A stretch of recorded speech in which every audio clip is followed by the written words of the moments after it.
Good evening, ladies and gentlemen. What a delight to have you here this evening. You are in for a treat. These young men and women here this evening have worked tirelessly to perform some wonderful pieces. I would like to draw your attention before we begin to page 53, where our program is, and there's also some information about the violins that are being played tonight and also displayed. But my name is Philip Pagel. I'm the orchestra high school lead teacher for Richland School District 2.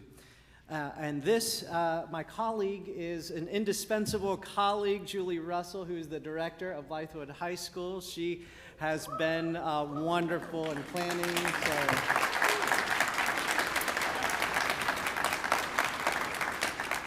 But again, thank you for coming to this evening's concert.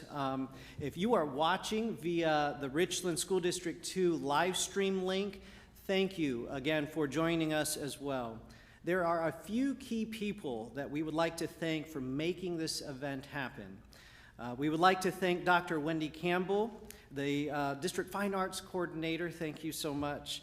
Dr. Maria Kratsios, the Director of the Gifted and Talented and Special Programs.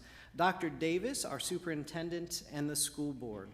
And we'd also like to thank this evening all of the middle school and high school orchestra teachers and members of our string project from University of South Carolina. So thank you for being part of this event. Before I introduce our special guest for this evening, we would like to extend a special thank you to the South Carolina Council on the Holocaust, the Magnet Schools Assistant Programs, the MSAP MedPro 21, the Selden Smith Holocaust Education Foundation, and the Richland 2 Office of Academics. This has truly been a community project, and we appreciate all that you have done to make this event a success. So let's thank them. Thank you.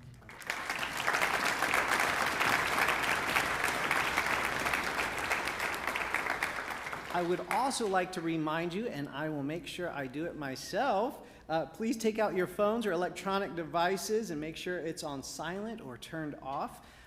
Please no flash photography at all, as it might be a distraction to our performers.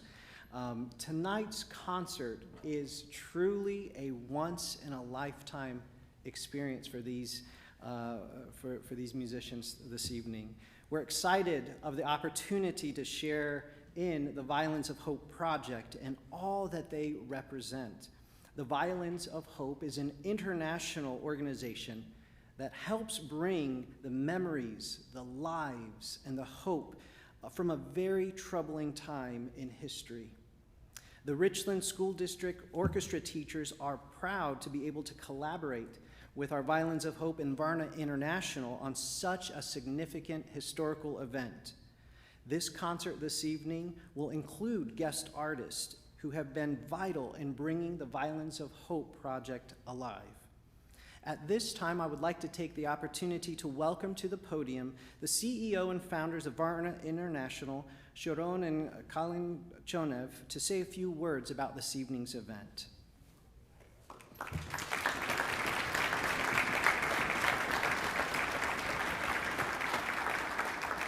Good evening, everyone. We're delighted to be here. We are so excited about our collaboration with Violins of Hope Israel and Avshi Weinshin, with Ellen Bennick Thompson from Myrtle Beach, who has seen the violins and heard the violins and met Avshi a few years ago in Washington, D.C., and it entered her heart to bring the violins here, not knowing that COVID was going to happen in between. And now we're so happy to all be here with you and celebrate this moment. We're very excited, and you're certainly in for a great treat. We want to thank Philip and Julie. They have been tremendous with the Fiddles of Hope project and everything, how they're working with the kids. Their heart are just so into it, and we couldn't have done it without you both. So we appreciate all of you, and thank you for the opportunity.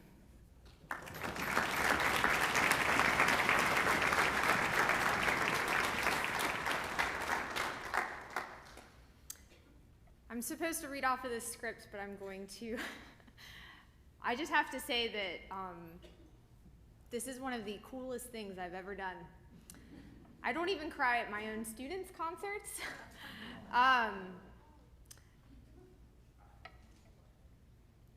This is incredible. The instruments that some of these students up here are playing were played in concentration camps.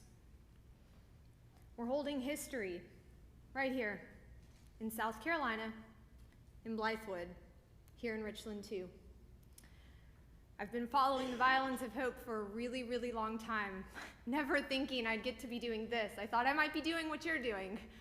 But this is just a dream come true. Thank you for wanting to do this and being willing to work with me in my craziness. But I love my job.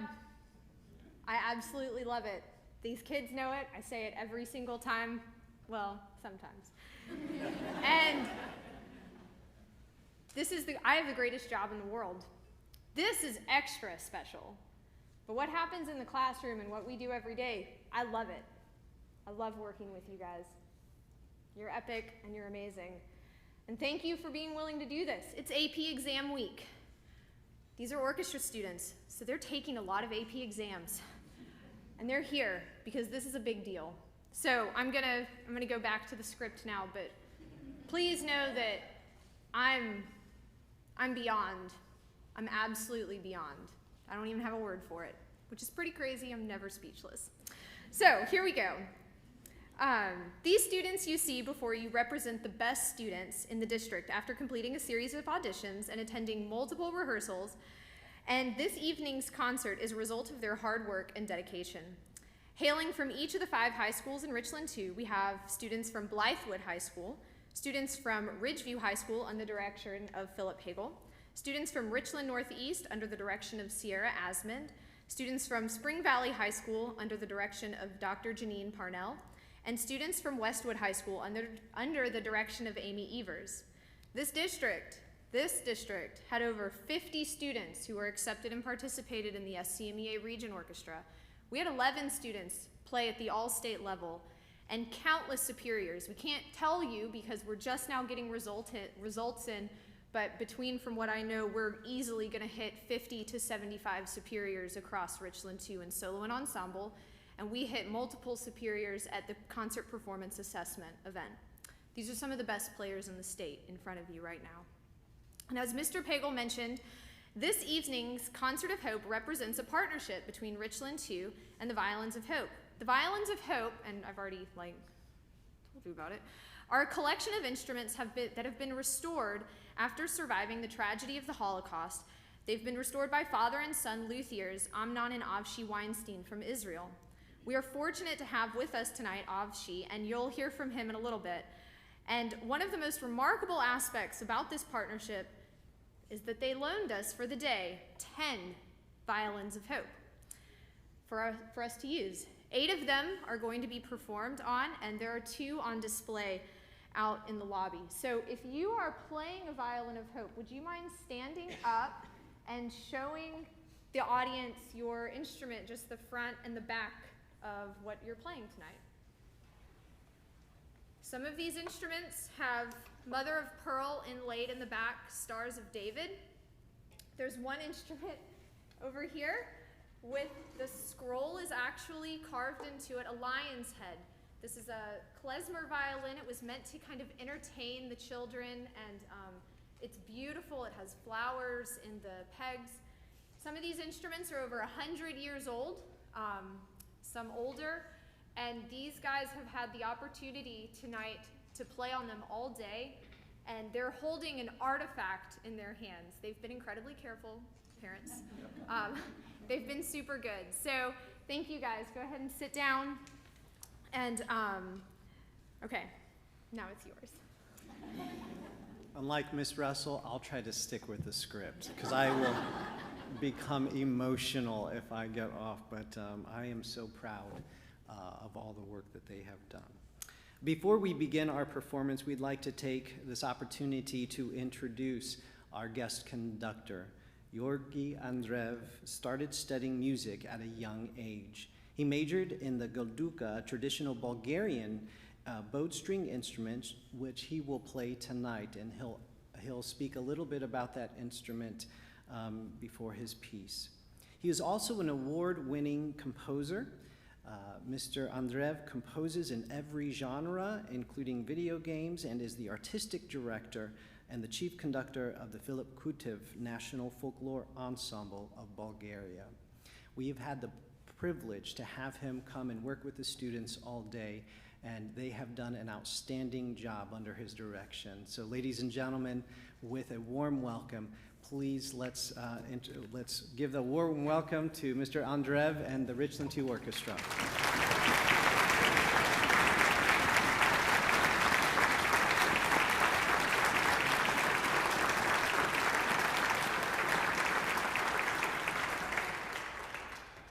Before we start, I just would like to say a couple of words for me and for all of us here. It's an enormously big privilege, honor, and pleasure to be here. We work hardly the whole day with all those amazing students, and I would to say something for them. There is nothing better than the confidence of the young people. So be confident on the concert. Right? Let's start. Thank you.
our guest speaker.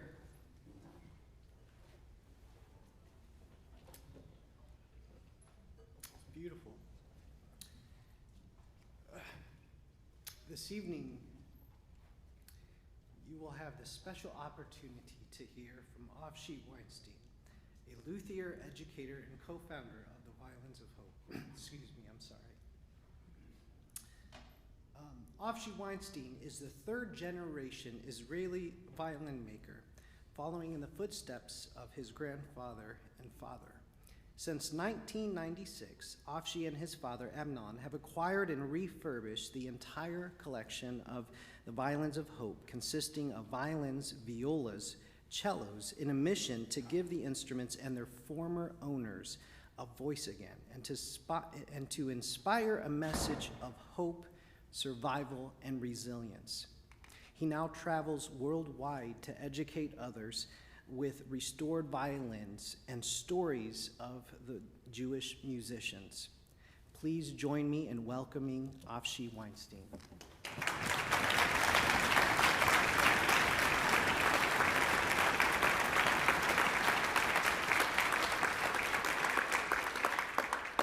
Good evening. So I didn't know that I need a script, but I'll try to think of something. So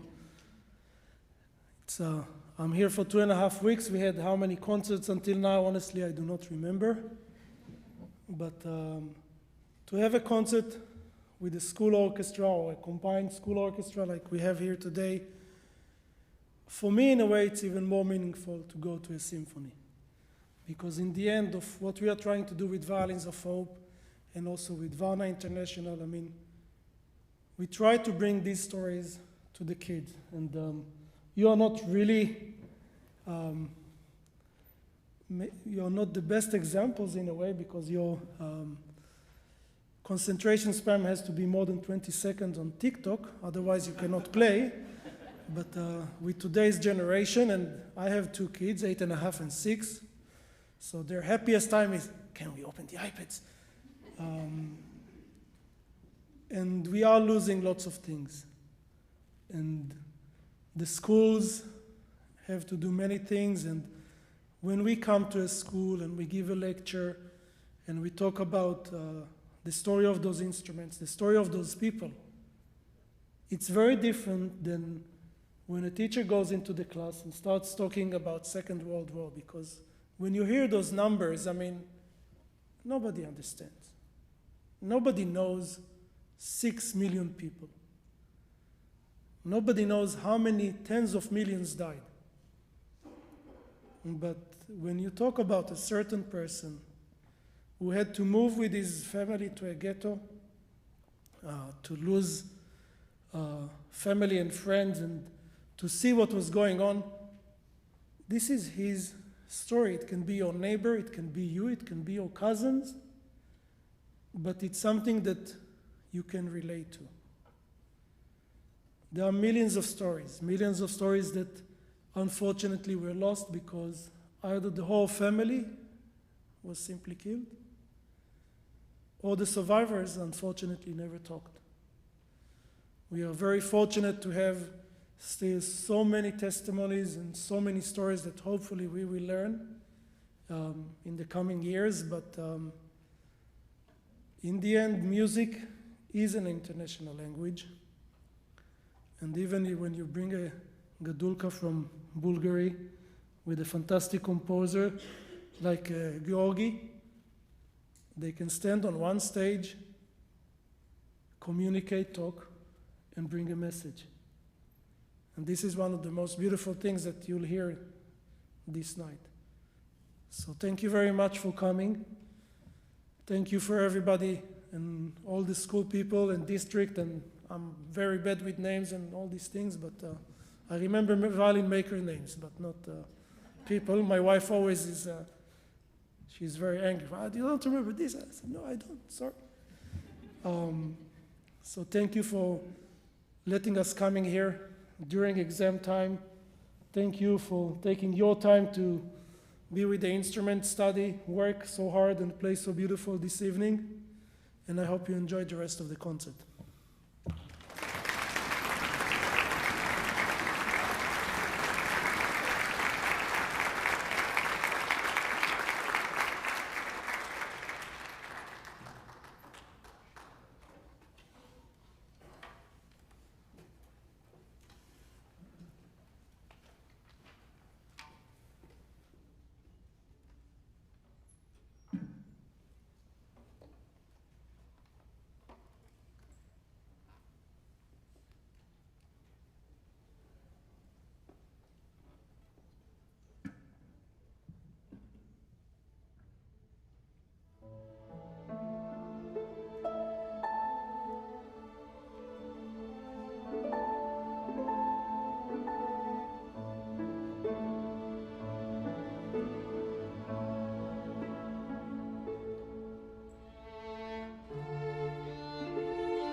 introduce the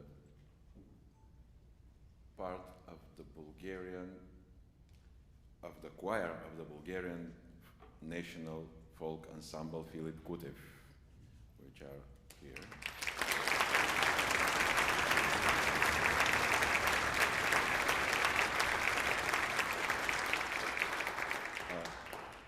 They will sing 2 songs a cappella, one slow song and one fast song, and songs called Nedelю Nedelю, which means at the same time Sunday Sunday, at the same time female name, because in Bulgaria we have a female name, it's called Nedelia, like Magdalena, like Maria, like that, the same way, Nedelia. And second fast song is called Katerina, which is also female name, but in this case we can just rename like Carolina Mome or something like that.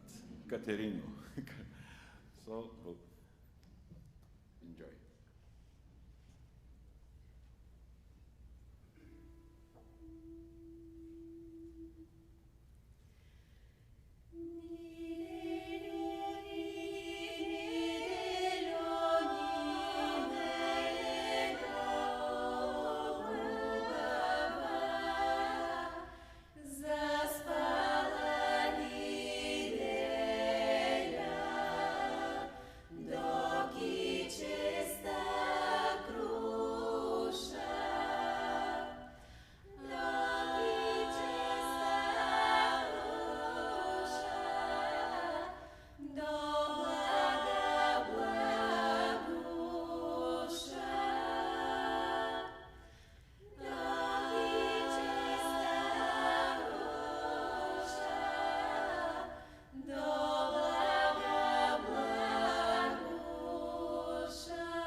Se può cercare, se può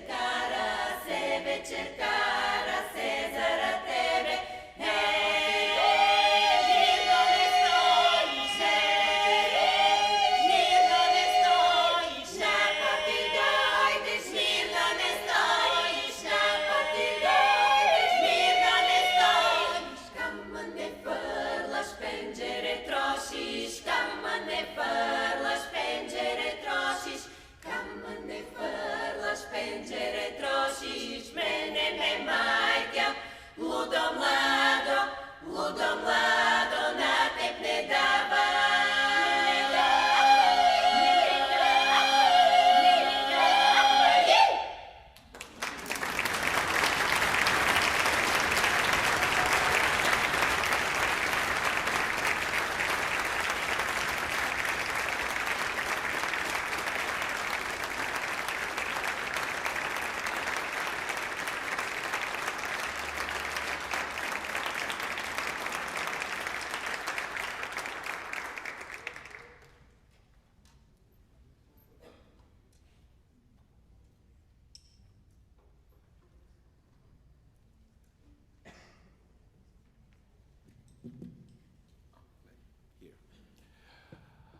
Here. So it's my turn to play.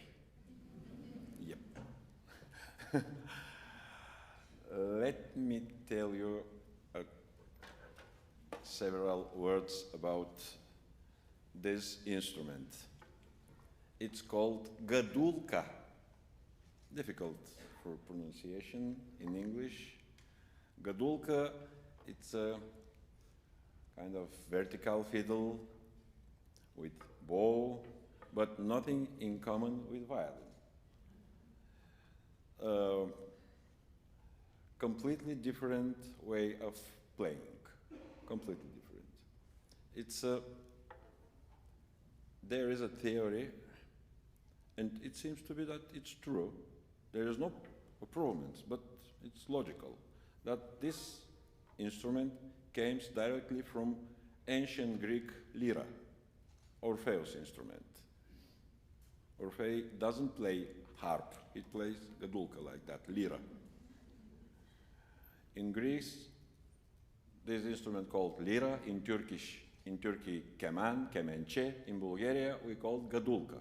But the same instrument, different varieties with different kind of strings, different numbers of strings, but the same way of playing. Vertical fiddle with bow, and it has 14 strings, there is 3 major strings, and 11 sympathetic for resonance. Very difficult for playing, we'll see.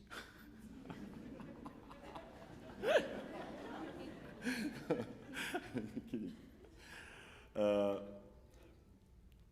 The strings, all the strings are on air, no board, and every string is on different level. Can you imagine how hard it is to play? Different level. On even more. On first string we have to play with nails, not with peel of the fingers. With nails like that.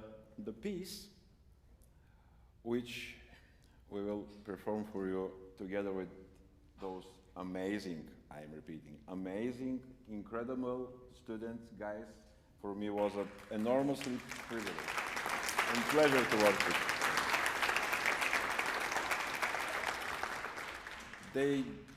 The whole day, they fully recharged my soul and heart and gave me a soul food of my soul for years. Yep. The piece is called Kraj Dunavska. In Bulgarian, it means by the river Danube, which is northwest part of Bulgaria, border, and the intonations are the same Bulgarians, the same Romanians, the same Serbians, it's mixed, and a little bit gypsy style, with an improvisation, with some uncontrolled emotion inside, which is typical for gypsy soul. So, Kraj Dunavska, and my pleasure, honor, I will be conducted by Julie Russell. Yep. So, I really hope that, and really hope that you will support me. And also, 100%. Yeah. Kraj Dunavska, so.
Wow, that was fantastic.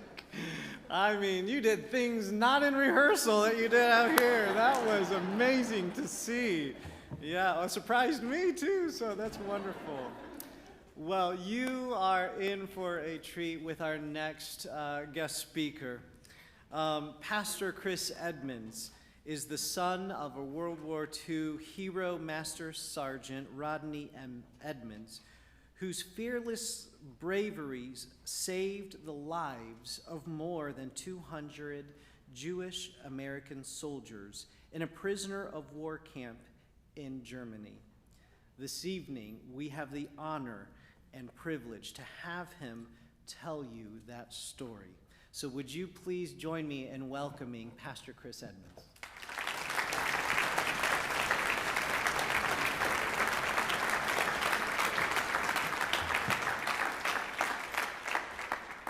Let me say wow, too. Georgi never plays it the same. And I told him the other day, I said, needs to be a little bit faster. I think they got there. Can we give a big hand to these rock star students?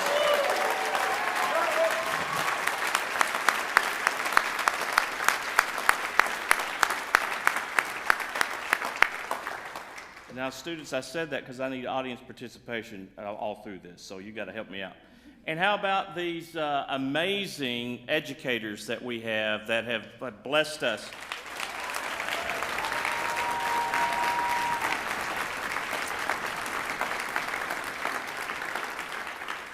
Now I expect these guys to stand up with a standing ovation on this. And how about these awesome parents that are here tonight that make it worthwhile for these students to do this? Yeah. Well, I want to thank you for the privilege. I'm a nobody. I'm just the van driver for these beautiful ladies in Georgi. And it's just been a pleasure to be with them. But what a thrilling night, a night of hope. Through the Violins of Hope, through Varna International and the Songs of Life, and through Georgi, and he is an incredible composer. I thought, students, it was pretty cool that he composed video game music. Is that not cool? You've probably listened to some of that. And then I also, these incredible ladies who sing and just do a masterful job. So we're so grateful. I'm Chris Edmonds. I'm a pastor from Tennessee, from Maryville, Tennessee. Actually, let me correct that. It's Maryville, Tennessee. Can you say Maryville? Oh, man, that's music to my ears. Well, congratulations. You are now genuine East Tennessee hillbillies. Welcome to the family.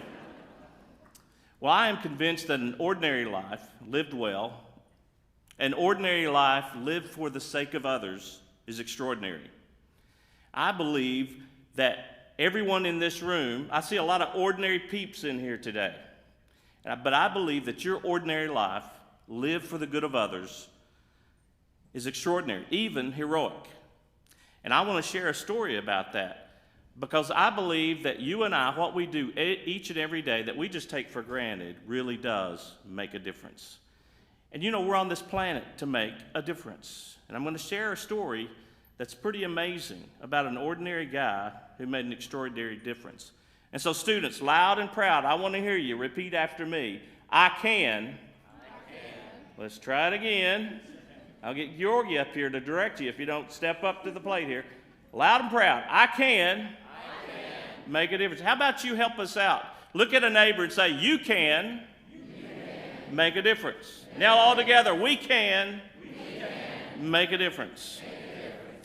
And I pray that my story will fill you with hope and joy and peace, just like all the stories we've heard already that fill us with goodness and will inspire you to do what's right for others. Well, my story begins with an old diary, a weathered, fragile book. It belonged to a young man from Tennessee. He was fighting for his country on a continent near the edge of collapse. Its owner, my father, passed away years earlier. And since then, the diary remained tucked away with other mementos from his time during World War II. As a matter of fact, he trained right here in South Carolina at Fort Jackson. He spent the first 3 years before he was shipped off to Europe, right here in this hot, miserable, no, I'm just kidding, in this wonderful state. Master Sergeant Roddy Edmonds of the 106th Infantry was captured during the Battle of the Bulge, and he spent 100 harsh days in 2 German prisoner of war camps. Now, this was the story our family knew. To us, it was the totality of his service. And probably like many of your veterans who have served, service he never talked about. How many of you have family members who served in World War II? Hold your hands up. Yes. How about in the Vietnam War, in the Korean War, other wars? Just for my purposes, how many of you have a veteran in your family history? Just hold your hands up. Look at that, all over the place. I just want to take a moment. If you are a veteran, would you please stand if you can so that we can recognize you? If you're a veteran, please stand. We want to honor you and recognize you.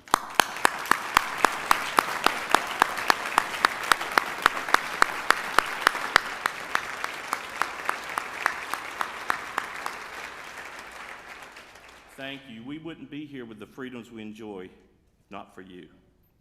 Well, while reading Dad's diary one evening with my daughter, a student at the time, on a school project, a group project that she was doing on her grandfather, his words I'd read before really moved my heart.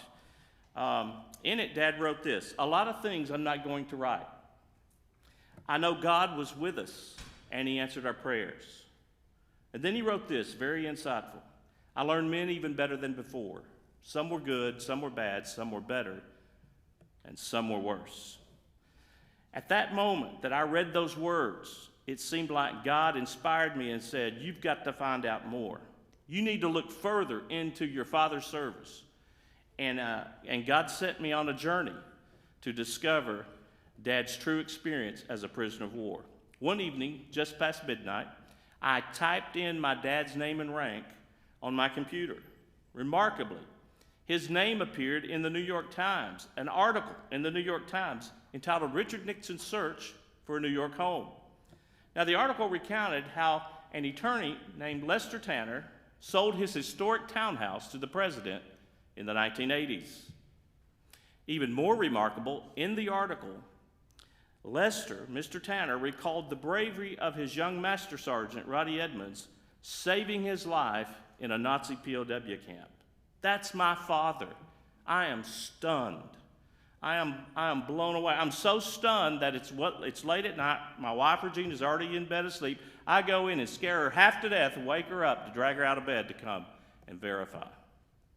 So who is Lester Tanner? And what does he mean by bravery? Is Mr. Tanner still alive? And if so, where is he? So I began searching for Lester. And I search and I search and I find him, yes, still living and working at the age of 89 in New York City.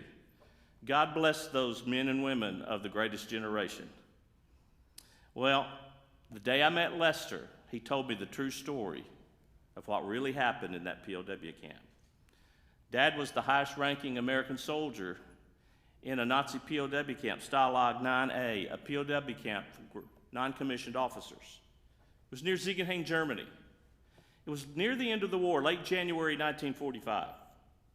Now, even in the POW camps, the Nazis had strict anti-Jew policies, and they would segregate Jewish men from non-Jews and send them to their certain death to places like Berga, murderous concentration camps.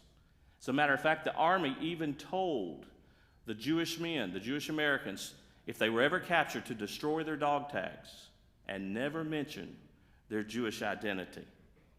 Late on the evening of January 26, my father received orders from the Germans that on the following morning, the Germans only wanted the Jewish men to fall out at roll call. No one else, just the Jews. Anyone and everyone who disobeyed orders would be shot. Without hesitation, Dad turned to his men and he said, "We're not doing that. Tomorrow morning, we all fall out." It was bitterly cold that morning, January 27, 1945. And as the Nazi commander made his way towards the men, he approached, he couldn't believe his eyes. All the Americans, nearly 1,300 American GIs, were standing in sharp formation. You need to understand that many of those men had to be helped out there. They didn't have to come, but they all came together and they stood as one. The German, a Major Ziegman, he wasn't just any ordinary guy. He was the eyes and ears of Hitler in the POW camps. He was in charge of all POW camps. He had issued the orders in other camps, and he had issued those orders in that camp. No one had ever disobeyed his orders. And so he comes, and he rushes over to my father. He gets up in his face, and he says, "They can't all be Jews." To which my father declared, "We are all Jews here." Wow. And then my father leans into the Major, ensuring eye contact. And he says, "Major, under the Geneva Convention, all that's required is name, rank, serial number." And the Major would have none of that. "Sergeant, were my orders not clear? I don't want to worry about policies. I want the Jews, just the Jews." Well, standing on Dad's left was Sergeant Lester Tannenbaum, a.k.a. Lester Tanner. He's a 19-year-old Jewish kid from the Bronx. Dad and Lester had been together since basic. Dad was his master sergeant, and he was one of Dad's best soldiers. On Dad's right was Sergeant Paul Stern, a combat medic for the 28th Division. Dad and Paul had just met in the context of the POW camps. And Paul was another 19-year-old Jewish kid from the boroughs of New York. Paul was A number 1 in Dad's book. And they stood there together. Ensuring eye contact, my father once again leaned in to the Major. And with his deep, baritone, booming sergeant voice, he says, "Major, name, rank, serial number. That's all you'll get." Well, the Major became furious. Enraged, he pulled his pistol and pressed it hard into my father's forehead. And Lester said, "We didn't know what we were going to do, but your father's bravery, his defiant bravery, made us strong and braver, and we stood taller." The Nazi, blood red, he screamed at my dad, "Sergeant, one last chance. You will order the Jews to step forward, or I will shoot you right now." Well, by this point, Dad and his men had faced untold horrors. Brutal battle, the Battle of the Bulge, where 89,000 American GIs were killed, captured, or wounded in the bloodiest battle in World War II. They had marched several days on end in deep snow and freezing ice, no food, no water, no rest, seemingly no hope. As a matter of fact, one of the POWs, Skip Friedman, shared with me in the privacy of his living room. He said, "Chris, if you didn't march, you didn't last." Shots rang out in the back. And they had been locked into boxcars, the same boxcars that they were shipping Jewish men and women and boys and girls into the murderous death camps. And locked, standing room only, no place to lay down, no room to wiggle around, no place to sleep for days on end. And then the Germans left them for dead as the British flew over one of the rail yards they were parked in, the Limburg rail yard, and bombed that rail yard. And all the Americans had to sit there or stand there in their boxcars awaiting death. Dad wrote in his diary of all the things he went through, the bombing was the worst. Every bomb seemed like it was coming toward them. More than 200 American soldiers were killed that day in that bombing, including my father's chaplain. They'd experienced 40 days of starvation, intentional, willful starvation, where the men they had lost 80 to 100 pounds already in their time of distress. And they were losing on average a pound a day. They were miserable, they were filthy, they were haunted by lice and dysentery and trench foot, forever hungry, forever cold.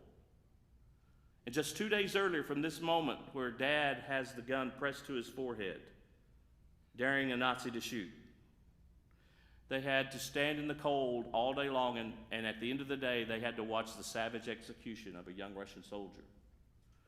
And then they were told, if you disobey our orders, this will happen to you. My father had been shot, he'd been beaten, he'd been kicked, he'd been smacked with rifle butts, bitten by dogs, interrogated, the worst of the worst that you can imagine. But there's only one word he would describe to me as I grew up and got older like these students, and I would ask Dad what happened. Son, I don't want to talk about it. And he wouldn't. He didn't. He took all of this to his grave. The only thing he would say is, son, we were humiliated. Maybe that's why Dad wrote in his diary, no one can know the horrors an infantry soldier goes through. You get scared. And I mean scared. So don't let us think that Dad and those men, those brave Americans out there standing with their Jewish brothers weren't scared. They were scared to death. But they did what was right. You know, there's times in our lives where we got to do what's right, regardless of the risk, regardless of the circumstances. Even though we're scared to death, it takes great courage to stand up for what's right. So there Dad stood, along with his men, brave, strong, resolute. Lester told me, he said, Chris, your father, he never wavered. And then suddenly, with the gun still pressed to his head, Dad leaned closer to the major. He peered into his eyes, and he spoke calmly and courageously. He said, Major, you can shoot me, but you'll have to kill all of us, because we know who you are, and you'll stand for war crimes when we win this war, and you will pay. Lester said the major blanched. He turned white as a ghost, and his arm that held the gun began to quiver. He said, your father stood there like a rock. Time froze, no movement, no sounds, just the smoke like puffs of breath rising heavenward, along with a lot of prayers. Then suddenly, without warning, the major pulled his gun to his side and placed it in his holster. And he turned and marched out of the camp and left for good, never to return to ask for the Jewish Americans again. Amen?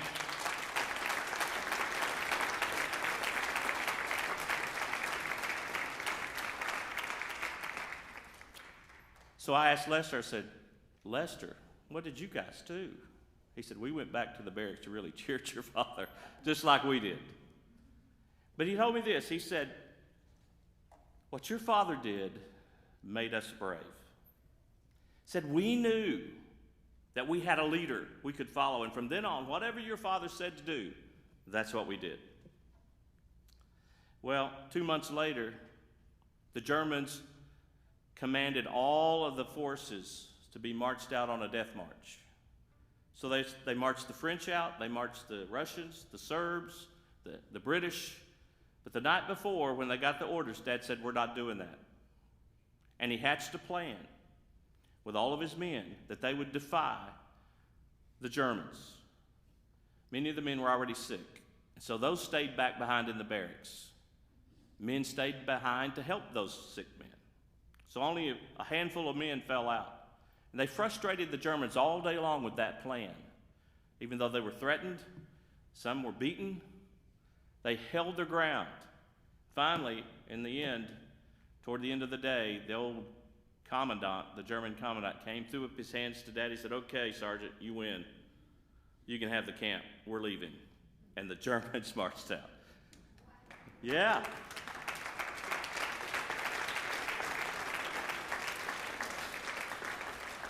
And Lester told me, he said, it's one of the greatest escapes in World War II, and we didn't have to go anywhere.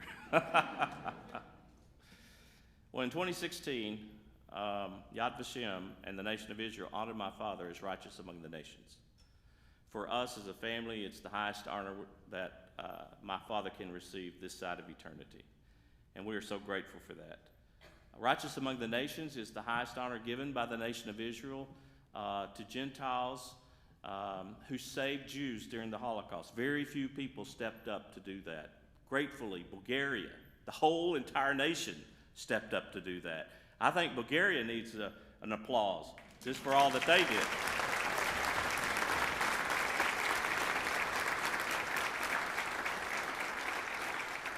So, young people, I know you've been sitting there. Give me a 5. Hold a 5. Everybody just give me a 5. Hold up a 5. Dad is only the 5th American to be named righteous. Give me a number 1. He's the first U.S. soldier to be named among the righteous. Another number 1. He's the first of the righteous to save American Jews. That's pretty impressive. I praise God for that. Now, give me another number 1. You won't like this, but give me another number 1. He's the first Tennessean to go Big Orange. But anyway, so I was sitting with Lester one day, and he looks at me and he says, do you realize how many people were saved by your father's actions? I said, well, there were at least 200 Jewish men we know of. He goes, no. 1,292 of us were saved by your father's actions, the second rescue. He said, I've thought about it. He said, there's more than 13,000 people alive and well today because of your father's actions. And that's why Dad was celebrated at the righteous ceremony in Washington, D.C. And for the first time, a sitting president visited the Israeli embassy, and it was President Obama who came to honor my father. It's a pretty amazing event. Now, for students, what this means is 13,000 people. What does that mean? That means that there's the number of people living today because of my father's actions could fill up 10 Richland II high schools. It's pretty amazing. You think about 6 million Jewish men, women, boys, and girls who were killed. What does that mean? Well, the entire state of Tennessee is like 6.9 million. The entire country of Bulgaria is 6.8 million. So you could wipe out the entire state of Tennessee or the entire country of Bulgaria. That's how many people we're talking about. And so what Dad did made a difference. While there are many lessons that we can learn from these incredible heroes in Bulgaria and from my own fathers, you and I are ordinary people, but we have the power to make a difference. Our influence matters. Matter of fact, I think that's why we're on planet Earth. We're on planet Earth, assigned by God to love one another. And that's what Dad did. Dad loved life, he loved God, and he loved everybody. If he were here tonight, he was a singer. You know what he did? He was called to sing in that POW camp, to come back and sing gospel songs. And I think he and my mom's influence on me, and obviously the Lord himself, his influence on me, helped call me to be a pastor. And I'm grateful for that. But he was a singer. He sang with a deep, rich baritone voice. He loved music. He would be thrilled tonight at you guys. Absolutely thrilled. Now, he wouldn't play anything, but he'd stand up here and sing with you. I said, Dad, teach me how to sing. He said, you sing by letter. I said, what do you mean? He said, open up and let her fly. That's the kind of guy he was. I love the way Lester, and I'll close with this, I love the way Lester described my father's love for God and humanity. It's the same devotion you and I should have to God and to one another. Roddy could no more have turned over any of his men to the Nazis than he could stop breathing. He just couldn't do it. A righteous man. Scriptures tell us that the righteous are bold as a lion. I'm so glad that Dad was. But I've got an inkling that all of you are just as bold to do what's right. I know these students are. I've seen them practice and work hard today. So all together, let's say it all together, okay? Students, are you with me? I will. Make a difference. Look at a neighbor. You will. Make a difference. All together. We will. Make a difference. I'm only one call away. I'll be there to save the day. Y'all know it? Superman's got nothing on me. I'm only one call away. You're looking at me like I don't know the song. You don't know the song. Come on. I know I don't sing it like the guy that sang it, but hey, give me a break. Okay, sing it with me. I'm only one call away. I'll be there to save the day. Superman's got nothing on me. I'm only one call away. My father taught me one song that I think is also appropriate. You and I are the light that makes a difference. This little light of mine, I'm gonna let it shine. This little light of mine, I'm gonna let it shine. This little light of mine, I'm gonna let it shine, let it shine, let it shine, let it shine. So leave here committed to be the difference. Your ordinary life, lived well for others, is extraordinary, even heroic. Be the hero. Thank you very much.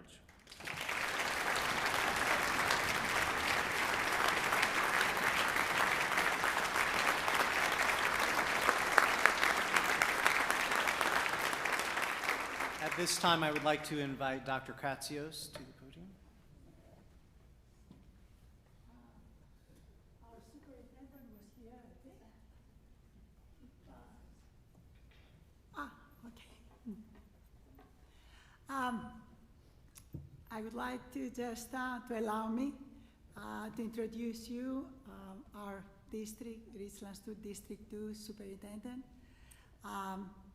He's just wonderful. He's a gentleman, he's a scholar, he has a heart of gold, and all the wonderful things that are happening in our district is because of his leadership.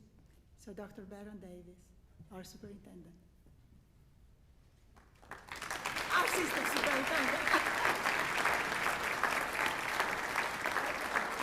We have a much prettier one, our assistant superintendent. And as you may have guessed, I am not Baron Davis. He was here with us earlier this evening, a few minutes ago. He needed to step out to attend to another matter. But it has been an extraordinary evening. Thank you so much to our students, to our staff and guests who helped plan this event. Got quite emotional during some of the speeches this evening. Such a rich experience for our students as well as our audience. So thank you so very much for being here. We really appreciate this experience. Thank you.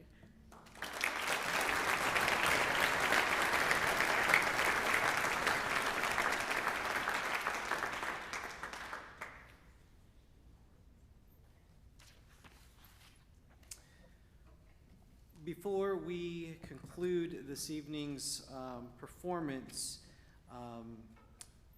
Ms. Russell would like to say a few words about the project, of what you'll see this evening. So as you came in, you probably saw that there are lots of wooden fiddles out there. And I was just going to give a very brief synopsis of what this project was.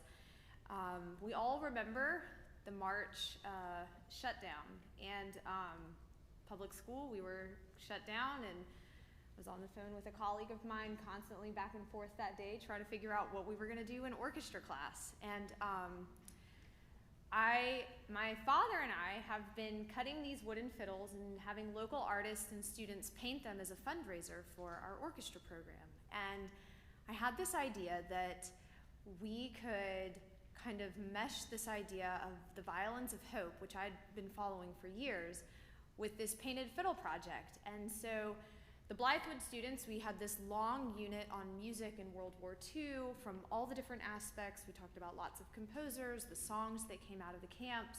And at the end of the project, it culminated with I wanted each of my students to create their own fiddle of hope. What inspired them in the dark days of the pandemic? What gave them hope through those moments to peer out and to tell a story? These violins that we've been playing tonight all tell stories. These are historical, and they mean a lot. Some are in great condition. You can go online and look at pictures. Some are not as beautiful, and they all have stories that tell of inspiration and hope of why music is important and why we should continue to play them. And so what we ended up doing with the Richland 2 District Honors Orchestra is challenging them to do this as well. And my dad, who doesn't want me to point him out to you, he's over there in the green. He and I spend many, many days in the wood shop, and we hand cut these one by one. And it's great. I love it. It's been so nice to be able to spend the time with him, but to get to like do this cool craft together. And the students here got fiddles, and they were challenged with the same questions. What inspires you? What do you want people to know about you later? And that's what happened. It's crazy. It's absolutely wild what goes on. And these guys, while I love them, it's hard sometimes to connect with them. Sometimes words don't work. You're talking to your teenage children and you're like, how was school? And they grunt and it's like, okay, fine. But they had a lot going on and they've been through a lot, and for them to be able to express it in this way, I think was hopefully a helpful way to think about some things, but it also gives them something to hold on to. So after the concert, please go through and read some of the stories behind the fiddles. They are not for sale. They belong to these guys, so we're gonna let them take them home and remember and cherish them forever. So I just wanted to thank you guys for doing such a great job with the project. Thank you for, and it was just, we did this and I sent an email and I was like, hey look, this happened.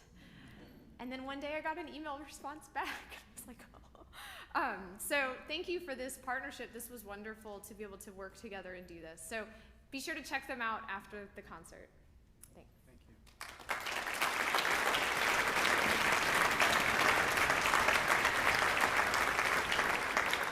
I would also like to thank some individual parents and just acknowledge the orchestra and their dedication and their performance this evening. But I would like to take a moment. If you are an orchestra teacher in Richland too, or a parent that had helped tonight, would you please stand up too for all of your work? And string project teachers, stand up.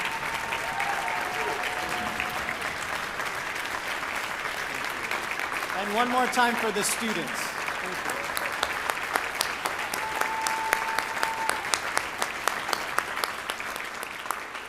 Thank you. Before we conclude this evening's concert with Shabbat with King David, we have had the privilege and special honor to work with Dr. Mayra Warschauer, who is the composer of our next piece. This all brings it back to full circle. Was just tickled pink when we saw that we had in our collection many years ago, and I won't spoil the story, but if you would like to say a few words, I know you're welcome to, about this piece that you're about to hear tonight. Back in 1994, and if you would like to tell the story, because it kind of goes full circle with our district orchestra.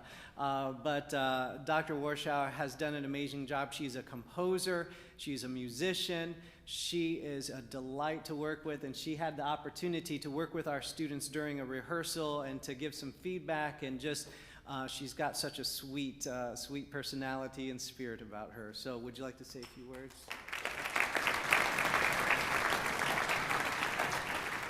Thank you, Mr. Pagel. This is a surprise, but I'm happy you invited me.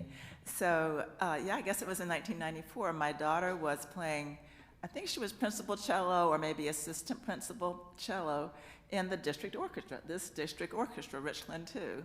And when the orchestra decided that they would go to Carnegie Hall that year, and I said, well, if you're going to Carnegie Hall, I'm going to write something special for you, and they did commission me to write a piece especially for the orchestra to play in Carnegie Hall. We all went to Carnegie Hall.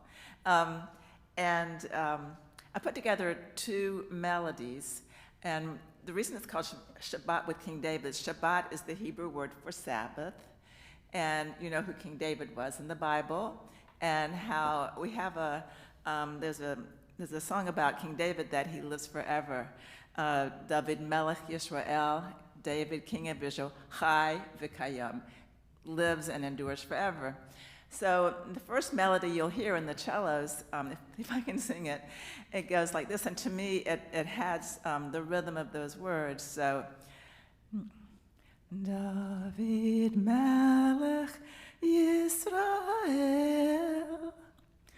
Chai, Chai, V'kayam, David Melech Yisrael, Chai, Chai, V'kayam.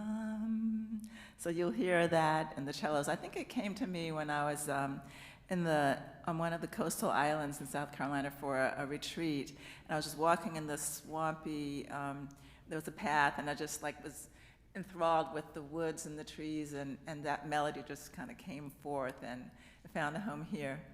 And then the other time, there's a second melody, and it came to me when I was on a Friday night, which is the beginning of the Jewish Sabbath. I was at Wrightsville Beach, North Carolina, which is where I grew up, and my parents had a condominium on the ocean, and we were spending the Sabbath with them. And I went out on the shore of the ocean. I think it was a moonlight, and I just felt like dancing, and I'm just singing this little song. I'm sorry I didn't practice singing, but anyway, so the words that came in were Hayom Yom Menucha. Today is the day of rest. And Hayom Yom Menucha, Hayom Yom Menucha. You'll hear that. It's kind of an upbeat bell. And I was just dancing along.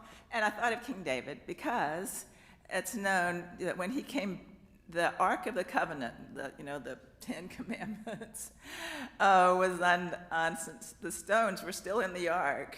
And they were out in Shiloh, which is a little ways from Jerusalem, and David wanted to bring it back into Jerusalem. So they went out, and they had this whole procession, and he's known to be dancing, and he was even criticized for dancing. So that's how we know he was dancing. And so I felt like his spirit was dancing along with me. So dance along with these young men and women, and with Maestro Andreev, as they perform for us Shabbat with King David.